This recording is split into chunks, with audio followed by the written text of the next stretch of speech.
द्रव्य का कथन करने पर मिल गया। जो स्वरूप से सत है पर रूप से असत है, जिसका स्वरूप और पर रूप से युगपत कथन अशक्य है, जो स्वरूप से और पर रूप से क्रमशः सत असत है, जो स्वरूप से और स्वरूप पर रूप से, ध्यान दे दो, ध्यान दो, एक स्वरूप से कहा और फिर स्वरूप पर रूप दो कहा, से युगपद सत अवक्तव्य है, मतलब सत है और अवक्तव्य है। स्वरूप से सत है और स्वरूप पर रूप से अवक्तव्य है। जो पर रूप से और स्वरूप पर रूप से युगपद असत अवक्तव्य है, मतलब जो स्वरूप से असत है और पर रूप स्वरूप से एक साथ अवक्तव्य है, और जो स्वरूप से पर रूप से और स्वरूप पर रूप से युगपद सत असत और अवक्तव्य, तीनों बातें, सत भी है, असत भी है और अवक्तव्य भी है, तीन चीजें उसमें आएंगी। ये 7 भंग हैं इसकी।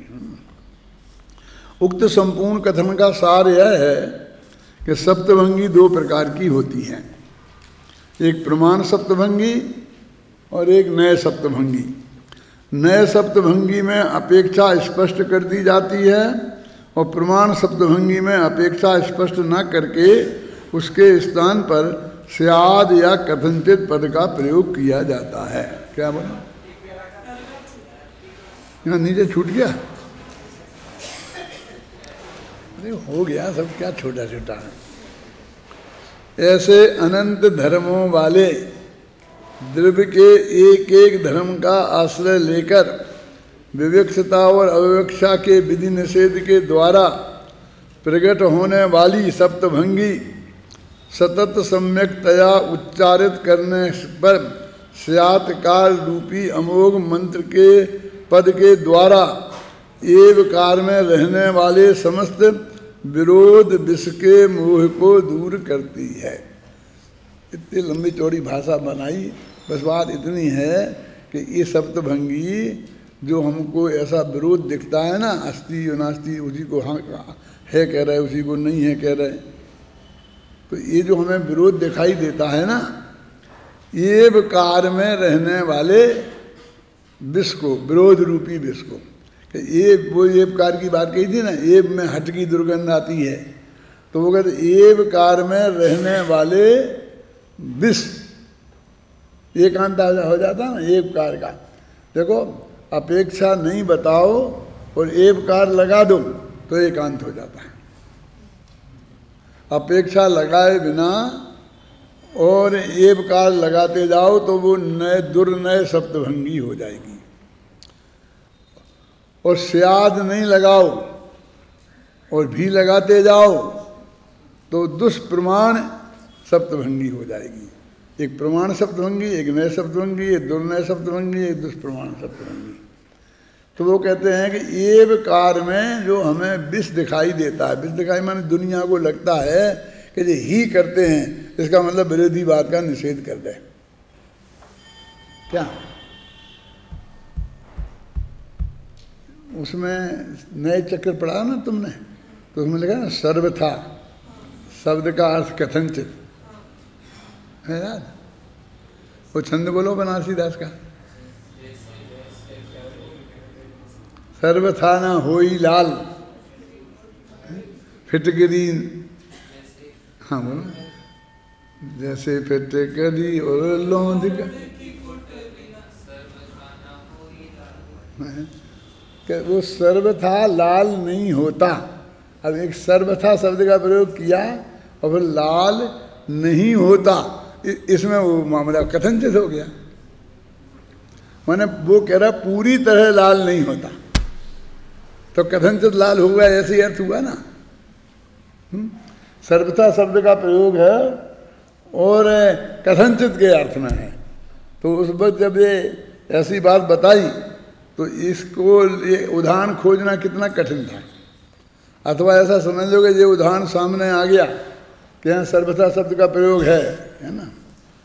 जैसे फिटकरी लौंद हरड़े की पुट बिना, श्वेत वस्त्र डारिये मजीठ रंग नीर में, भीग्यो रहे चिरकाल सर्वथा न होई लाल, भेदे नहीं अंतर सुफेदी रहे चीर में। आई समझ? कभी तुमने रंगरेज को कपड़ा रंगते देखा है?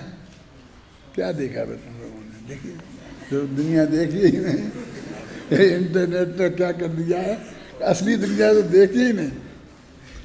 ये कपड़े रंगते हैं तो कपड़े को पहले गर्म पानी में ये जो डालते हैं फिटकरी, लौंद, हरड़े, ये उसमें डालते हैं रंगने के लिए। हरड़े की क्या ज़रूरत है, फिटकरी की या क्या ज़रूरत है? कि इनके डालने से वो कपड़ा इतना मुलायम हो जाता है और उसमें बाहरी चीज़ भिन जाए ऐसा हो जाता है। और इसके बिना यदि रंग डाल दो तो कहीं चितकबरा होगा, वो कहीं तो ज़्यादा रंग लग जाएगा और कहीं बिना ही रंग लगे रह जाएगा। तो उसके लिए वो तीन चीज़ें डाल के वो रंग तैयार किया जाता है और फिर उसको ऐसा एकदम एक साथ डले, अलग खोल के डालें, एकदम ऐसी घड़ी के में ऐसे ही डाल दो रूमाल, तो ऊपर ऊपर लग जाएगा, अंदर से निकलोगे तो सफ़ेद निकलेगा। तो खोल के बिल्कुल अलग अलग करके फिर उसे डालते हैं, फिर दबाते हैं, करते हैं सब, तब वो जाके कपड़ा रंगता है। अब ये बनारसी दास वगैरह अपने आँखों के सामने ये सब देखते रहते थे, हैं? नहीं तो इतने सभी कहाँ लिखे? जैसे फिटकरी, लौंद, हरड़, इन लौंद नमक है और क्या, फिटकरी, नमक और हरड़े का पुट दिए बिना सफ़ेद वस्त्र को मजीठ रंग के नीर में, मजीठ रंग का नाम है, ऐसे रंग को जिससे हमें रंगना है उसमें के पानी में कपड़े को डालें तो भीगो रहे चिरकाल, बहुत देर तक पड़ा रहे, घंटों पड़ा रहे, पर सर्वथा न होई लाल। अब जो सर्वथा लाल नहीं मतलब कहीं लाल होता और कहीं नहीं होता, तो ये कथनचित के अर्थ में हो गया ना। भेदे नहीं अंतर सफ़ेदी रहे चीर में, जो कपड़े में सफ़ेदी रहती है वो उसको रंग भेद नहीं पाता है। रंग को सफ़ेदी को भेदने का काम ये तीन चीज़ें करती हैं।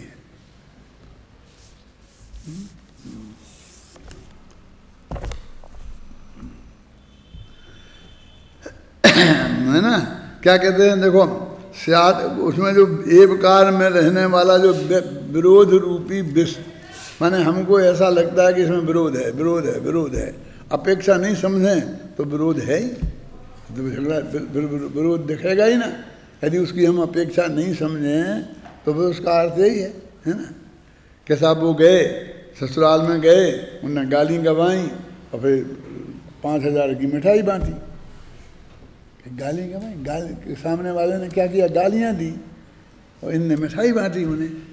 तो वो गाली का अर्थ वहाँ समझाना पड़ेगा कि नहीं, कि गाली माने क्या, वे गीत जो समधी के आने पर गाए जाते हैं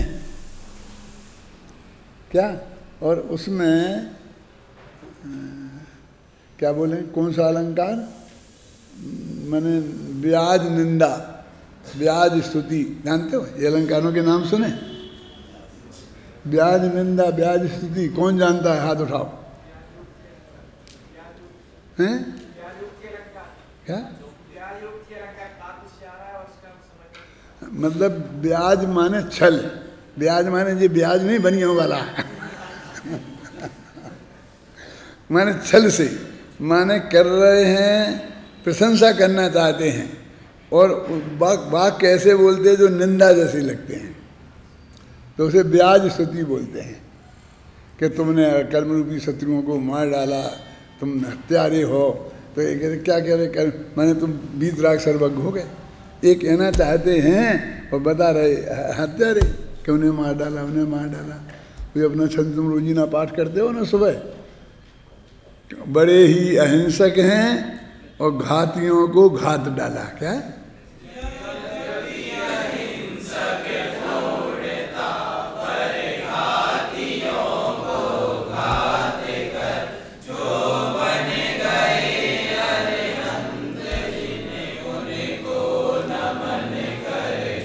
तो ये इसमें विरोधाभास अलंकार भी है, ये ब्याज स्तुति अलंकार भी है, और कई बहुत होते हैं, निकालो। अभी तुम होशियार लोग हो ना, तो अपने ये महाकाव्य 12 इसमें से निकालना है, अलंकार जितना निकाल सकते हो। क्या वो उस समय लिखे थे ना, तो बहुत दिमाग में वही वही घूमते थे। एक छंद लिखो तो 10 अलंकार उसमें होते, ये और ये और यहाँ वहाँ से कितनी बातें उसमें आए, उक्ति बहते तो जानते वो लिखा तुमने काय की काव्य की आत्मा क्या है, पढ़ा कि नहीं पढ़ा, देखा सुना। काव्य की आत्मा क्या है कि रसम वही आत्मा वक्रोक्ति काव्य जीवितम, ये पढ़े कि नहीं पढ़े। वक्रोक्ति संप्रदाय था एक भरत मुनि का था, वो आत्मा के इसको रस मानते थे। तो ये सब कैसे कि कोई चीज़ को कहना। एक कुंतल नाम का आचार्य हुआ है, वो आचार्य माने दिगंबर आचार्य नहीं, काव्य शास्त्र का आचार्य। तो वो कहता है वक्रोक्ति काव्य जीवनम, कि कविता में वक्रोक्ति नहीं हो तो कविता ही नहीं है। सीधी सीधी सच्ची बात कह दी तो उसमें क्या इकाई का काव्य है, सीधी साथ कह दी तो उसमें कार का काव्य है। उक्ति वैचित्र इस तरीके से कहें कि जो लोगों के अंदर में आश्चर्य पैदा करे, तो उसको वक्रोक्ति बोलते हैं। वो काव्य का जीवन है। काव्य का जीवन क्या है? वक्रोक्ति संप्रदाय वाला कहता है कि वक्रोक्ति है, और ऐसे अलग अलग हैं। अंत में एक आचार्य हुए हैं, नाम मैं भूल रहा हूँ, अभी आ गया था, विश्वनाथ, सुने हैं नाम। तो उन्होंने सबका समन्वय करा करके फिर अंत में जो सार्थक परिभाषाएं जिसे कहते हैं ना, उनने प्रस्तुत की। उनका एक साहित्य दर्पण नाम की किताब है, वो हिंदी अर्थ सहित छपी, जो 1000 पेज की है। क्या नाम? साहित्य दर्पण। उसमें सारे छंद, सारे अलंकार, ये सारी चीज़ें बहुत विस्तार से सोदाहरण समझाई हैं। कहाँ ऐसे अनंत धर्मों वाले द्रव्य के एक एक धर्म का आश्रय लेकर हैं तो अनंत धर्म।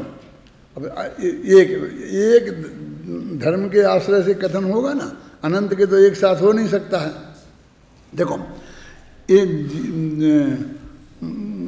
द्रव्यत्व गुण की अपेक्षा इसे द्रव्य कहते हैं, वस्तुत्व गुण की अपेक्षा इसे वस्तु कहते हैं, है ना? बोलते कि नहीं बोलते ऐसे अपन? प्रमेयत्व गुण की अपेक्षा इसे प्रमेय कहते हैं। तो इसके 6 नाम हो जाएंगे ना, 6 गुणों की अपेक्षा। तो उनमें एक एक गुण को मुख्य किया, बाकी हैं तो अनंत, है ना? ऐसे अनंत धर्मों वाले द्रव्य के एक एक धर्म का आश्रय लेकर विवक्षता और अविवक्षता, माने विवक्षा और अविवक्षा। विवक्षा जानते? अपेक्षा। वक्तुम इच्छा विवक्षा, कहने वाले की इच्छा को विवक्षा बोलते हैं। कि अविवक्षता के विधि और निषेध के द्वारा विवक्षित की विधि और अविवक्षित का निषेध प्रकट होने वाली जो सप्तभंगी है,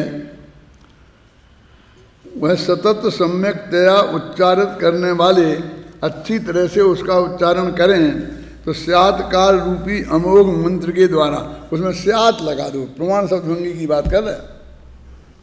तो ये अमोघ मंत्र लगा होगा तो एव का जो जहर है वो चढ़ेगा नहीं। देखो, स्यात अस्त्यैव माने कथनचित है ही, तो ही लगा दे तो है ही, तो नहीं है, नहीं है ना, शुद्ध धर्म भी तो है, नहीं है भी, नित्य ही है। तो कथनचित नित्य ही है। तो स्यात शब्द क्या करता है? वो ही में आने वाला जहर उसको उतार देता है। अब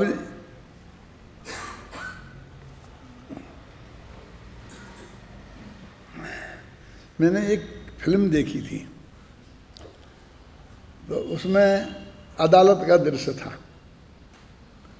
और ये अशोक कुमार नाम का एक एक्टर है ना, अब तो मरमरा गया, तुम जानते तो होगे उसे, नाम सुना होगा। तो वो बहुत बड़ा बैरिस्टर बना था, वकील, और छोटे छोटे वकील भी थे।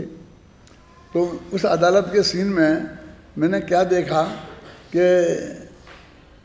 वो और वकील बोलते थे तो वो ऐसा डंडा ठोक ठोक कर उन्हें रोक देता था मजिस्ट्रेट, और जब ये बोलता था तो बोलने देता था। और वे तो बेचारे बहुत विनम्रतापूर्वक सर सर सर ऐसा कर करके बोलते थे, फिर भी उन्हें टोक देता था। और इसको जी चिल्लाता था तो भी नहीं टोकता था। तो मेरे साथ एक वकील साहब भी वो सिनेमा देख रहे थे, तुम्हारे बाबूलाल जी बिरसा में थे ना, कवैया वाले, तुम्हारे मकान के सामने रहते थे ना, वो भी मेरे साथ थे। तो मैंने उनसे पूछा, वकील साहब ये क्या हो रहा है? ये इसको जी मजिस्ट्रेट डरता है, इससे घबराता है, और बाकी उन्हें बोलने नहीं देता है, और इसे नहीं रोकता नहीं है। तो उन्होंने कहा ऐसा नहीं है, आप एक दफ़े और देखना ये फिल्म, फिर ध्यान दे के देखना कि वो लोग, वो जज मना करता रहता है तो बिना पूछे बोलते रहते हैं, इसलिए वो उन्हें डांट देता है, नाराज होता है। लेकिन ये जब वो रोकता है तो उसी क्षण रुक जाता है। फिर जब वो ये कहता है कि बोलिए क्या कहना है आपको, तो फिर उसी तेजी से बोलता है। क्या जब आपने कहा ना बोलिए, तो मैं जैसे भी प्रस्तुत करूंगा वो आपको सुनना पड़ेगा, नहीं तो फिर आपने मेरी बात सुनी नहीं। यानी वो जो अदालत का नियम है इसका पालन एक करता है तो अपनी सीमा के भीतर तो ये कितना चिल्ला सकता है, समझ में आई ना, और सीमा के बाहर नहीं बोल सकता है। अभी आप देखो कि ऐसे बीच में अभी कोई बोले श्रोता, सब लोग तो नहीं चुप रहो चुप रहो चुप रहो बोल देंगे, और मैं इतना बोल रहा हूँ मुझे कोई नहीं कहता। तो कहते भाई तुम तो बोलने का काल है, तुम्हें तो बोलने को बैठाया है, तुम नहीं बोलोगे तो टोकेंगे। उस वकील की बात भी सुननी है ना, तो वो जो कहेगा वो सुनना तो पड़ेगा ना, बिना सुने तो नहीं हम फैसला कर सकते हैं। अब तेजी से कहेगा, सब बताएगा जो भी उसे बताना है। तुम आप बाध्य थोड़ी हो, आप जो कानून बताया वो पॉइंट नोट करो। उसने जोर से बोला कि धीमे बोला, इससे क्या फर्क पड़ता है? यदि उससे तुम्हारा वो ठीक बैठता है तो वो करो। तो ऐसे ही इसका है कि अभी आपका स्वाद लगा है ना, तो बस फिर एबकार का जहर नहीं। अब समंत तो सबसे बड़े बैरिस्टर थे, उन्हें की स्वाद नहीं लगा हो तो भी समझ लेना, क्योंकि हम स्वादवादी हैं, हम जैनी हैं, तो हमारे में स्वाद नहीं लगा हो तो भी तुम लगा हुआ समझ लेना। तो हम एबकार का कितना ही प्रयोग करें तो भी एकांत नहीं होता। ही जाऊंगा ही कितनी ही लगाएं, घबराने की जरूरत नहीं है। क्या यदि टिकट मिल गई तो सब खत्म हो गया ना, और कितनी ही लगाएं। मैंने हमने कितनी दृढ़ता उसने, तो वो कहते क्या काम करती है ही, कि ही हट नहीं है, हट को सूचित नहीं करती है। क्या करती है? दृढ़ता को व्यक्त करती है। ही नहीं लगाएं तो दृढ़ता नहीं आती है कथन में। मैं जो कह रहा हूं ऐसा ही है, करुणानियोग के हिसाब से ऐसा ही है। बस करुणानियोग का हिसाब लगा दिया ना, तो अपेक्षा लगा दी। करुणानियोग ऐसा कहता है कर्म के उदय से ही होता है, अध्यात्म के हिसाब से कर्म मरम कुछ नहीं होता। मैंने वो अपेक्षा लगा दी तो फिर 100 ही लगाओ तो भी कोई चिंता की जरूरत नहीं है। अपेक्षा नहीं लगाई तो तुमने ही नहीं लगाई तो भी तुम्हारा एकांत हो जाएगा, क्योंकि तुमने अपर पक्ष को कुछ का होने का संकेत नहीं दिया ना। कोई ही उस बात का संकेत देती है, स्याद उस बात का संकेत देती है, कथनचित उस बात का संकेत देती है। करने पर स्यादकार रूपी अमोघ मंत्र, ये स्याद हमारा अमोघ मंत्र है। अमोघ मंत्र माने जो मंत्र खाली ना जाए। पद द्वारा एव काल में रहने वाले समस्त विरोध विष के मोह को दूर करती है। माने ये स्याद लग जाए तो एव काल लगाने में कोई भी दिक्कत नहीं है। स्याद अस्ति स्याद नास्ति और स्याद अस्तैव, स्याद नास्तैव। स्याद अस्ति ये प्रमाण सप्तभंगी और स्याद अस्तैव ये नए सप्तभंगी। तो उसमें भी तो लगा ही नहीं। और तुम तो कह रहे थे प्रमाण में भी लगती है ना, कि वो स्याद लगा उसका मतलब ही भी होता है। तत्वा सूत्र के कई सूत्र ऐसे हैं। तेजसम मपि क्या अर्थ है? सूत्र ना, तेजसम मपि, कि तेजस भी, अपि माना भी हुआ ना, तो क्या कह रहे हैं कि जो बात कारमान शरीर के बारे में कही है वही बात तेजस शरीर के बारे में समझना चाहिए। उक्त संपूर्ण कथन का सार यह है कि सप्तभंगी दो प्रकार की होती है, प्रमाण सप्तभंगी और नए सप्तभंगी। नए सप्तभंगी में अपेक्षा स्पष्ट कर दी जाती है और प्रमाण सप्तभंगी में अपेक्षा स्पष्ट न करके उसके स्थान पर स्याद या कथनचित पद का प्रयोग किया जाता है। इसका आजकल बता दिया था। और मतलब ऐसा नहीं है कि चाहे जहाँ स्याद लगा दिया, चाहे जहाँ कथनचित लगा दिया, चाहे जहाँ एव लगा दिया, चाहे जहाँ भी लगा दिया, ऐसा नहीं है। इसमें हर बात बहुत सावधानी पूर्वक प्रयोग करने की है। जैसे उनने संबंध भजन ने कह दिया ना कि हमारे में तो स्याद लगा ही है, तो प्रमाण के कथन के संदर्भ में कह दिया। जब अपेक्षा बता देते हैं तो स्याद लगाने की जरूरत नहीं होती है, और वो नए सप्तभंगी में होता है, और उसके साथ फिर ही लगाना अनिवार्य हो जाता है। ही में जो कठोरता है उसे निकालने के लिए और उसमें दृढ़ता कायम रहे। आप जानते ये जो होता है ये विज्ञान, हस्तरेखा विज्ञान, तो हस्तरेखा विज्ञान में कहते जैसे ये अंगूठा ऐसा हो गया ना, उदाहरण के लिए दे रहा हूँ मैं, तो ये तुम्हें नहीं बता रहा हूँ। तो ये कहते हैं इसके दो अर्थ किए जाते हैं कि ये एकदम किसी का अंगूठा ऐसा रहता है वो बिल्कुल ऐसा होता ही नहीं, पीछे को मुड़ता ही नहीं है। अपने घर पे देखना शांति से है ना। तो कहते ये आदमी बहुत हठी है, माने उसको मुड़ता नहीं है ना, तो इसको एक हठी भी कहते हैं और दृढ़ भी कहते हैं। ये अपनी बात में मतलब पक्का है, ऐसे किसी कहने से बदलता नहीं है। तो दृढ़ता गुण है और हठीपन दोष है। अब एक ही है, मतलब बात यह है कि वो अपनी बात बदलता नहीं है, उस पर अड़ा रहता है, ये उसका नेचर है। अब अच्छी चीज़ के बारे में वो अड़ा रहे तो वही गुण हो जाता है, और बुरी चीज़ के बारे में अड़ा रहे तो वही दोष हो जाता है। दोष और गुण तो अच्छे बुरे के आधार पर होते हैं ना। अब ये ऐसा हो गया तो इसको क्या कहते हैं कि वो लचीला है। लचीला का मतलब कि परिस्थिति को देख के वो अपने को मोड़ना भी जानता है। जैसे नहीं कि अकड़ के बैठे रहे, चाहे टूटे तो टूट जाए, चाहे इतना नुकसान हो जाए, देश समाज कुछ भी, और वो अपने बात पर अकड़ के बैठा ही रहता है, ऐसा नहीं है। इसका लचीला रुख है, परिस्थिति को देख के समझ कर यदि बात हो, मनो अपनी गलती भी जल्दी से स्वीकार कर सकता है यदि उसे मालूम पड़ जाए तो, और उसको इसे कहते हैं लचीला रुख है।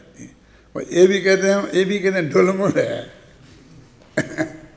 ढुलमुल समझते हो कि इसने ऐसी कही तो हाँ, तो उसने विरुद्ध कही तो उसमें भी हाँ, और उसने उससे विरुद्ध कही तो उसमें भी हाँ।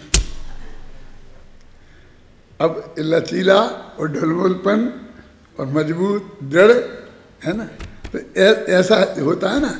तो ऐसे ही इसमें जो ही लगाते हैं तो दृढ़ता भी आती है और हट भी दिखता है। तो यदि वो अपेक्षा लगा देते हैं ना साथ में, तो वो हट वाला दुर्गुण तो निकल जाता है और दृढ़ता बनी रहती है ही लगाने से। ही को निकालने की ज़रूरत नहीं है, ही को निकालेंगे तो वो दृढ़ता भी खत्म हो जाएगी, समझ रहे ना। तो इसलिए हमने उसमें अपेक्षा बता दी, तो वो बात, वो दोष था वो निकल गया और गुण वो रह गया। अब ऐसे में भी कोई कि मतलब ही लगाया और नहीं बताया अपेक्षा, स्पष्ट नहीं करे, अपेक्षा करे नहीं, उसके दिमाग में भी नहीं हो तो क्या करे। पहले तो अपने दिमाग में होना चाहिए ना वो अपेक्षा स्पष्ट। सारी जनवाणी का हम अध्ययन करेंगे तो उसकी सब अपेक्षाएं हमारे ख्याल में स्पष्ट होनी चाहिए। यदि नहीं है वो तो फिर हमें उस पर गंभीरता से विचार करना चाहिए, मंथन करना चाहिए। 1 दिन में, 2 दिन में, 4 दिन में उसका उत्तर आ सकता है, क्योंकि हम भी तो आत्मा ही है ना, और आत्मा ही खोजते हैं, कोई दूसरे थोड़ी खोजते हैं। अच्छा है दूसरे का सहयोग मिल जाए और वो हमें बता दे और हम उससे प्राप्त कर लें, ये भी बड़े सौभाग्य की बात है। लेकिन ऐसा सौभाग्य हर एक को प्राप्त थोड़ी होता है, शायद हर एक को उपलब्ध नहीं होता है ना। पूज्य गुरुदेव श्री थे 35 वर्ष पहले, और उनकी बात सारी दुनिया के सामने एक दफ़े आ गई थी, और सारी दुनिया इस बात को समझती थी कि जे निश्चय व्यवहार के बारे में इनका ऐसा मत है कि व्यवहार अभूतार्थ है, निमित्त उपादान के बारे में इनका ऐसा मत है। यदि मोटी मोटी जो बात है वो सारे जगत तक, विरोधियों तक भी पहुंच गई थी ना। कोई भी चाहता, चाहे विरोधी भी होता और चाहे पक्ष का, उनकी उन अपेक्षाओं को जो वे कह रहे हैं बारीकी से समझ सकता था। उनके प्रवचनों में आए हैं, उससे उन लेखन में उनके यहाँ साहित्य छपा, उससे तो उनसे अत्यंत विनयपूर्वक बात करके, फिर विनयपूर्वक बात करने की तो उन्होंने कभी मनाही की नहीं। कर सकता था ना, और नहीं की तो चलेगी, समय तो निकल जाता है। अब आज वो कितनी दुर्लभ हो गई बात। आप कहोगे नहीं हमारे पास 9000 कैसेट मौजूद हैं, हमारे पास ये मौजूद है। ठीक है, जो मौजूद है वो तो बहुत अच्छी बात है, बहुत भाग्य की बात है। लेकिन वो जो हमारा प्रश्न होता है उसका उत्तर उस 9000 पेजों में से निकालना इतना आसान है। हम उनको पढ़ सकते हैं, सुन सकते हैं, और उनमें जो बातें बताई उनका लाभ ले सकते हैं, लेकिन उस प्रश्न का उत्तर तो नहीं निकाल सकते। क्यों? जैसे अपना भी मान लो इतना साहित्य है और उसमें उस बात का उत्तर है भी, लेकिन उसको खोज निकालना इतना आसान थोड़ी होगा। वो भी एक समुद्र हो जाता है। 10,000 15,000 पेज हैं, हो जाता कि नहीं हो जाता है? हमको ही याद नहीं रहता। हम कहते कभी कहीं लिखा है मैंने, कहीं ऐसा लिखा है, हैं? ऐसा होता है तो दूसरों को तो कितना कठिन हो जाएगा। तो यदि वो आपके सामने उपलब्ध हैं और सहज आपको वो बात समझने को मिल सकती है, तो इससे बड़ा महाभाग्य तो दुनिया में बहुत कम होता है। ऐसे अवसर को 1 सेकंड भी छोड़ने लायक नहीं है। उसकी दुर्लभता की बात है ना, है ना, बहुत ही दुर्लभ भावना में उसकी दुर्लभता बताई जानी चाहिए।